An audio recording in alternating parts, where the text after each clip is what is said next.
So you alluded to it there, right? Another thing that me and Lopez used to do, which, listen, it's half true, but we're also half being mean, obviously. It's like our fucking whole shtick, isn't it, as people, right? It was the angle that instead of just saying, like, well, yeah, cArn, you did win all those tournaments with Forest and Gerrit, blah, blah, blah. We made it more like, you won those tournaments with Forest and Gerrit, like, we made the emphasis like that as though, like, you know, because let's face it, by the way, it's actually a more abstract point. It's a general point I can make, which is in most sports, if you look at them, whoever the greatest players ever are, so obviously if you were like a basketball coach and you had Michael Jordan, etc., people are going to think it's easier to win with them, right? Because they're the best players. And in fact, the part where I do think they probably go way too far is they'll make it sound like you're just automatically going to win if you have these players, you know. But what I've noticed, actually, this is why I make it more abstract than just your specific case, is when you actually look at the great examples in sports, there are plenty of really great managers and coaches who didn't win with the best players sometimes, or, you know, it was like the wrong point in both people's careers, or what, you know, there's a million variables can come into it. So what I actually wanted to know was that,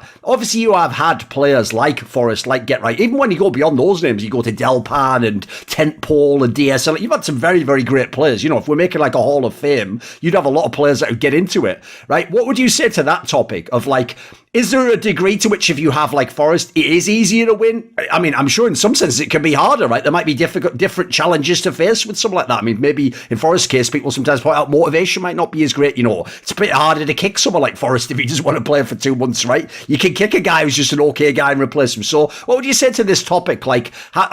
How much sort of should you win if you have the best players? What are the challenges of doing it? Do you think that's overblown? Like, is it just something that a rival would say? Like, for example, he might not openly say this, but if I said to Threat, like, oh, it's unfair comparing you and cArn because, you know, he had Forest and you had, like, I don't know, fucking whoever he had, Crystal or something, you know, someone not quite as good. What do you think on this topic?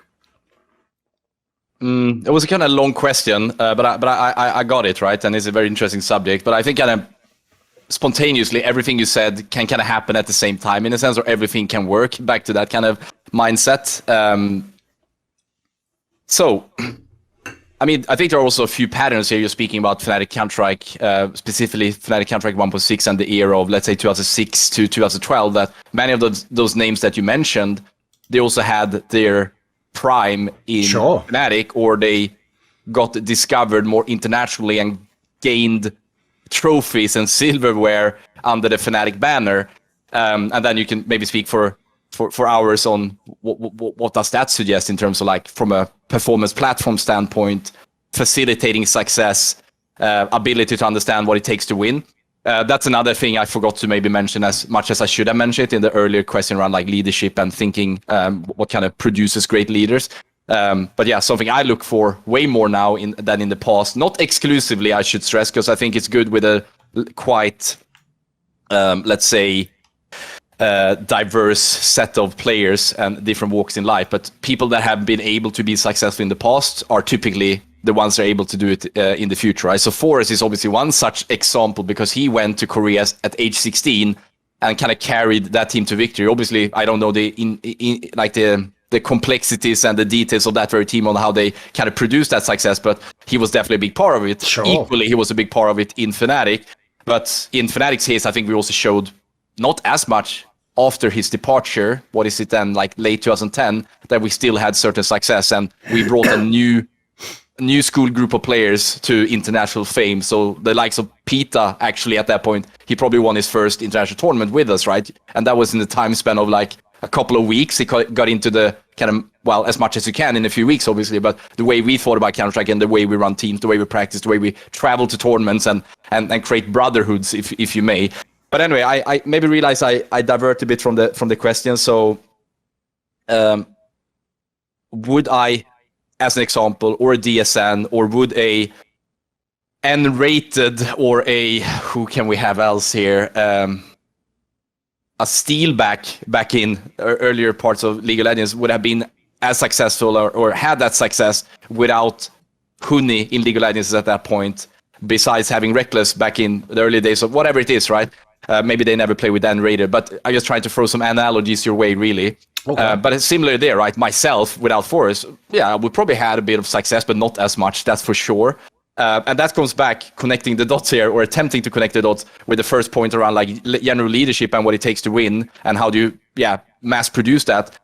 I think you could end up in situation, I think we see it and we could maybe going to speak to that in a few moments, who knows, in terms of like going international in Counter-Strike and the challenges of such in the past, and why that hasn't really worked in the past. But some in-game leaders, sometimes team owners or more senior team managers or coaches, I think they have maybe miscalculated on how they should best utilize the players and how they should make them comfortable in and out of the game. And that very part, making people comfortable in and out of the game, if I, again, a bit late to the party, but that's probably one of the strengths that we had in my team. And that was not exclusively what I brought to the table. It was also someone like DSN, the Fnatic organization, broadly speaking, at that point.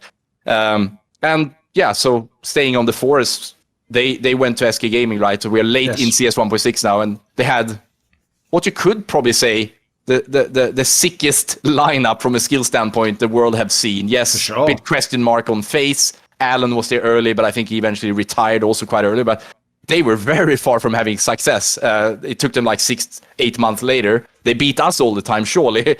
But yeah, this is all very interesting. So again, like, I would definitely not have been as successful without in-game leaders, but I would actually throw that, without the star players like a Get Right to Forest, or even some of the earlier players that we had,